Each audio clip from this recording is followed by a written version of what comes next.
These 10 games earned their spot in our 2025 Top 10. Hey gamer friends, I'm Danielle. And I'm Josiah, and we are ready to roll.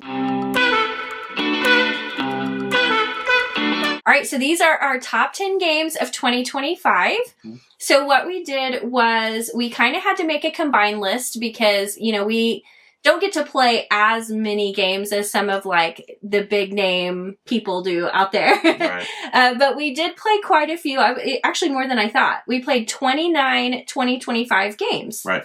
And so I don't think so. And so we picked out our top 10. We did a collaborative top 10.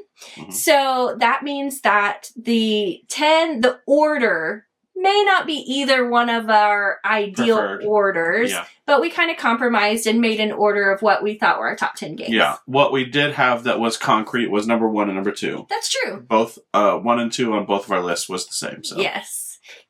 All right, so should we just get started? Let's go for it. All right, number 10 on our list is a game called Leaders. Mm-hmm. This one we've played quite a few games of. It is a 2-person game, and you are battling. You have a leader, and you get to recruit other characters to come alongside you. And you're trying, it's kind of chess-like in a lot of ways. Yeah. You're trying to get your pieces next to the other person's leader, and if you do, you win the game. Yep. So, and each of the little characters has different abilities and things like that. Right. So this would be, I think, really ideal for obviously 2 people because it's a 2-player game. Mm-hmm. But maybe for a couple who chess is maybe not their bag, but they kind of like that strategery. The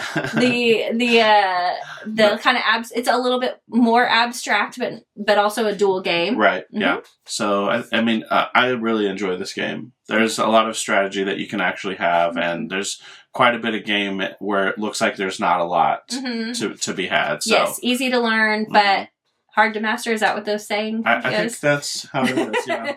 Yeah. Good one. Number 9 is Everdell Duo. So this is one where they adapted Everdell to a 2-person game, and I like it better than Everdell. So, Everdell's an okay game for me, but Everdell Duo I thought was a better game. Yeah. And so that's why it's on my list. It was a little bit higher on your list than mine. No, it was higher on my list than yours. Yeah, it was higher on your list than mine. Yeah. I tend to like the original Everdell a little bit better. Yeah. But I did like that they did a cooperative mode because we really enjoy that. And that may be why you enjoyed it a little bit better. I think so, yeah. Because they had a cooperative mode. It is really hard, which I thought was good. Yeah, it is. But it made it a little bit different game. Right. I think. Yeah, for sure. It does feel like a very different game with the same sort of skeleton structure. Yes, exactly. So basically, there's a long board that has cards on the top and the bottom, and there's a moon and a sundial that you kind of walk through the length of the board as you do actions. Right, and it's actually, the part that's hard is that you only have so much time to get everything done. Right. And sometimes that's really difficult as you get in those higher levels of like the cooperative campaign. It makes it really difficult. It does, yeah. But it's really fun. I enjoy it. Number 8 on the list is a game called Toy Battle. Now, this one was higher on my list than it was on yours. It's actually another 2-person game, and it's a battle game. I really have enjoyed playing this game. I'm kind of sad that you don't like it as much as I do because it's a really fun game, especially on BGA because it's super easy to play. But you get all of these toys, and you have to place them out. They each have a number, and some of them have special abilities. And you place it out, and you're trying to build basically a trail or a path to the other person's headquarters. And if you do that, you win the game. There's also a way to win where you collect all 7 stars. 7 stars, yeah. And so there's multiple ways to win. And they have different maps that you can play, so it changes it up. You're doing different things. And then, of course, the order of your tiles that come out that are different toys make it a little bit variable there as well. Yeah. I don't dislike this game, and it made my top 10. It just wasn't as high as yours. For sure. Number 7 on the list is Finspan, and this is a game in the line of what is it? Wingspan. Wingspan and Wormspan. Mm-hmm. Yeah, and just the third one, has to do with underwater fish, things of that nature, and so it's feels like a different game in the same universe, if you will. Yeah. Yeah, it so, has some of the same, like, similar mechanics. Right. It's definitely the lightest of the three. For sure. It's one actually we could play with your parents, Mm-hmm. which I don't think we could do with the other two. I don't think so either. I don't think they would enjoy it. No, I don't think they would like it. But this one is, it's nice. It's real easy. It's just a game where you are taking your diver and diving down into the depths. You're collecting fish cards, and then you can collect eggs and you can turn them into fish. And then if you get enough fish, you can turn them into a school. Mm-hmm. And those are the end game points. Right. And so there are 3 different columns of depths that you can delve. Mm-hmm. And anyway, it's just really fun. It's easy. It's light. It doesn't take very long. I think we played it in 30 to 45 minutes or something in that range. Yeah. So it's I like it a lot. It's a fun game. Yeah, I think this is a really good, like, if you're getting people into the hobby, I feel like this is a really good one to do that with because it's a little bit more gamery than, just like traditional board games. But it's it shows a lot of different mechanics, like, hey, look what board games can do, and different things on the cards and stuff. I feel like it's a really good way to, like, bring people into the hobby. Yeah. And if you have somebody who has potential to play more complex, harder games, it's a good way to get them into the, like, Wormspan games, is this going to this one first. Number 6 on our list is Marvel Dice Throne X-Men. Mm-hmm. And we played through all of our X-Men characters this year multiple times and have really enjoyed these new sets. Absolutely. We had one disappointment, and that was Wolverine. Yes. And it was a big one. It was That's a big one. That's a big disappointment for me because I love Wolverine. Yes. Maybe it'll be one that, like, we enjoy later on, like we have some of the other characters. But other than that, like, we really liked these. Yeah. They had some of the best Dice Throne characters that we've played have been in these sets. That's right. So. Yeah, the reason I think Wolverine was the biggest disappointment for me is because I think they did the worst job with him of porting him from comic book to this game. Mm-hmm. Like, so he has technically a healing factor in this Dice Throne game, but it's not nearly what it should be. Yeah. It's just like a barely heal function. And Wolverine is known for having a big healing factor. And so they didn't do that very well. And he doesn't attack very well. And so he's just kind of a really weak player. But, you can't win them all. You can't win them all. But other than that, the other characters are really fun. Really good. Really, really good. My favorite being Iceman. Yes, it was a really fun one. I definitely would still highly recommend these sets. Yeah, absolutely. Number 5 on the list is Hutan. This is a simple little tile placement game where you have quadrants of grassland, I guess, that you're placing flowers and then hopefully turning them into trees and then converting them into animals when you stack them. Yes. So if you stack the same flower on the same color flower on the same color flower, it turns into a tree. Right. And then if you do that, a tree on a tree, it turns into an animal. Just like nature. Yeah. Which gives you more and more points. The hard thing is that there's 2 section quadrants, there's 3 section quadrants, and 4 section quadrants. And so when you open a new quadrant but don't fill it out with the same color flower, you get negative points. Right. So you have to fill it out to get positive points, and then you can get bonus points on top of that, or you can just get bonus points and try and overcome the negative. Right. But it's really fun. It's very puzzly, and because you're drafting tiles that have sometimes 2 or 3 flowers on it, and they're different colors. And they have to be placed, like, orthogonally. And yeah, it's just really, really fun. It's not a stressful game. It's a very relaxing game for me. I think so. It's just one where we can jump on BGA, take a turn with it in 5 minutes. Less than. And go on about our game. I really love those types of games, mixing those in with other heavier games where Yes. turns take a long time, like Ark Nova. You know, you have to think through Ark Nova turns and stuff like that. Well, this one is like sort of a palate cleanser game where it's just really fun, really quick and snappy, but very satisfying. Yes. When you get those combos to jump on each other, and it's just very fulfilling to me. I agree. Number 4, Court of Discovery. So we just got to play this in December. I'm so glad that we did. It is a deduction game, and it's a cooperative deduction game. Yeah. And you are exploring this area, and you're trying to figure out basically how to defeat beasts, I guess.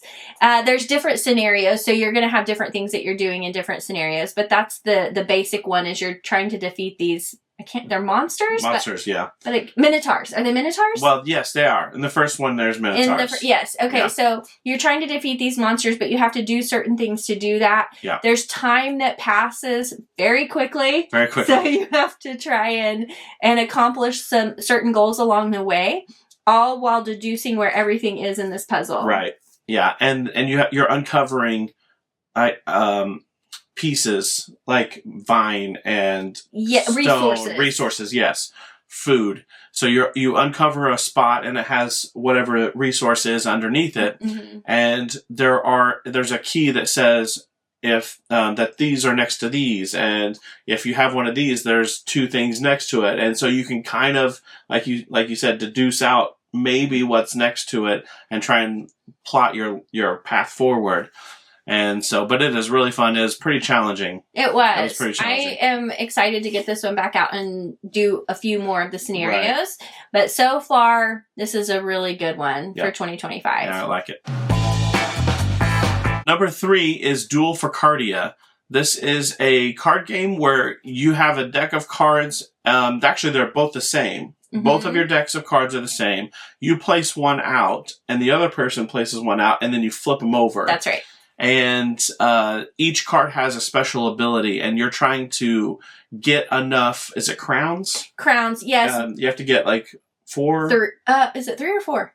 No, I can't remember. Maybe 5. I don't know. Anyway, you have to get a certain. You have to get a certain amount of crowns, and whoever has the higher number of the 2 gets the crown for that card for that duel. But the one that has the lower amount, their ability goes off. Correct. The higher one doesn't use their ability. And so it's very strategic, very thinky, like if she does this, I need to do this, but then is she thinking I'm going to do that? So then I need to do something different.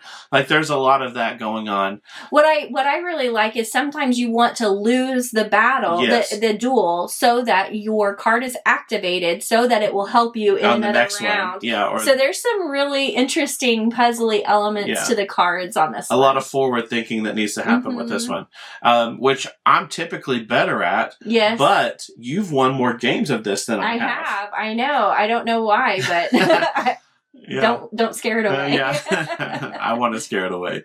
But yeah, it's so much fun. It's, again, a very quick, snappy game with a lot of meat on the bone. I agree. And I love it. I love those games. I'm excited. We've only been able to play this one on BGA, and this is one that I definitely want in person that we can just take places and play. Absolutely. If you like the content that we create, please give us a like and a subscribe. It really helps us out, and we want to really grow our channel and our community. We listen to every comment, and we communicate with you on every one, and so we love that back and forth, and we want to invite you in on that.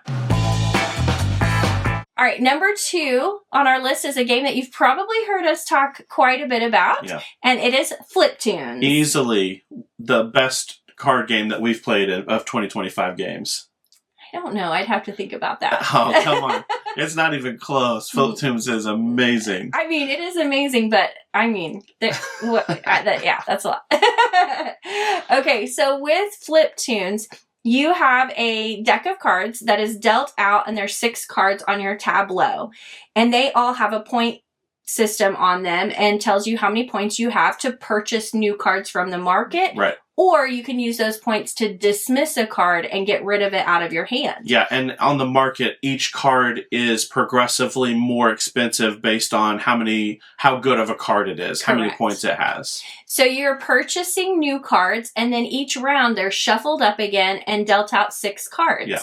And then you do it again. And the first person to 30 points triggers the end of the game. Yeah. And then there's one more round. And so it's whoever wins the final round after of the points. end game trigger. So there's a lot of interesting mechanics here because you want to get higher cards, but a lot of times there's some negative things that go along with some of those higher cards. Yeah. They might flip cards over. They might get rid of cards. And so it's really tricky to kind of manage your hand. It is a really fun puzzle for me. Yeah. A really fun puzzle. We've enjoyed playing this one quite a bit. Yeah, absolutely. And the artwork is so good. I love the art style. Yeah, the little cartoony noodle arm. Yeah. It's so good. Number 1 on the list is a pretty easy choice for us. It was.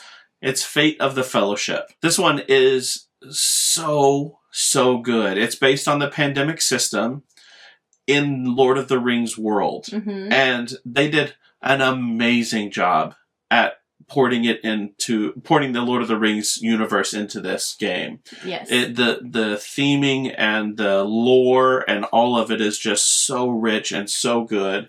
I love it so much. And it's a game where you are trying to complete 3 objectives and then get Frodo and Sam to Mordor to destroy the ring. That's right. And it is really hard to do that. It is so hard. Yes. Each character has different abilities, and I've heard like some back and forth. Some people didn't like those abilities and things like that. But I feel like they did a pretty decent job with the characters as far as implementing, their strengths and their weaknesses. So the abilities didn't bother me very much. No, they don't bother me at all. And I also think like the more you play, the more you're going to be able to maximize the character themselves. Yeah. In the last set of playthroughs that I did with this game, we figured out how to unlock character synergies. And that took it to another level for me. Mm-hmm. And so it just made the game so much more fun and allowed us to at least get close to beating it. And we did beat it one time. Yeah, I like things a lot more random. So I like playing where it's like almost harder, like you're trying to figure out how can I make these characters work together. So I like that part of it. So I'm not as into making sure that you have the synergized characters. Yeah. But, either way. I think this game is nearly impossible to win in that scenario. We have gotten so close. You and I have gotten so close. We got kind of close. No, we were down to Frodo and Sam. We just couldn't get enough rings. That's right. Yeah. Yeah, we were very close. Anyway, this is an amazing game. It has sparked so many great experiences for me and for her. Yes. And so that's why it's easily number 1 on our list of 2025 games. Now, I will say 2025 was not the year that 2024 was in gaming. Yeah, that's right. So at least not for us so far of the games that we've played. But that doesn't mean there weren't some really, really good games. Like this is a great game. Like, and all of these games on our top 10, they're really good games. 2025 was by no means a bad year for board gaming. No. It was a good year. Yeah. It just was, 2024 was exceptional. I agree. Like there were, I don't know, 50 games that could have been on top 10 lists for sure. Yeah. With that being said, we also haven't played a lot of what we've heard are really good games from 2025. So I thought that we should let you guys in on what we haven't played yet that are big names. Yeah. So one of them was Iridia. I'm so excited about this which is a big campaign game, and I've heard really good things about it. Yeah. That one's on our campaign list, but because they're such big, expensive, long games, sometimes it takes us a while to get there. Yeah. The second one is Elder Scrolls. which is the one I'm most excited about. Right, but it also fits that category of these big campaign games. Yeah. Another one, we haven't played Speakeasy yet, Right. which I've heard really good things about, and that was on our anticipated list. Yep. But it's also a very expensive game. And then one that we actually have, which is Vantage. That we haven't got a chance to play yet. Correct. So that could potentially be on this list as well. Yeah. We don't know. Which 2025 games do we need to get played in 2026? Please let us know down in the comments what you think, what your recommendations are for games that we need to get played that are 2025 games. We want to hear about it. Thanks for watching, and we'll see you next time. Bye. Bye.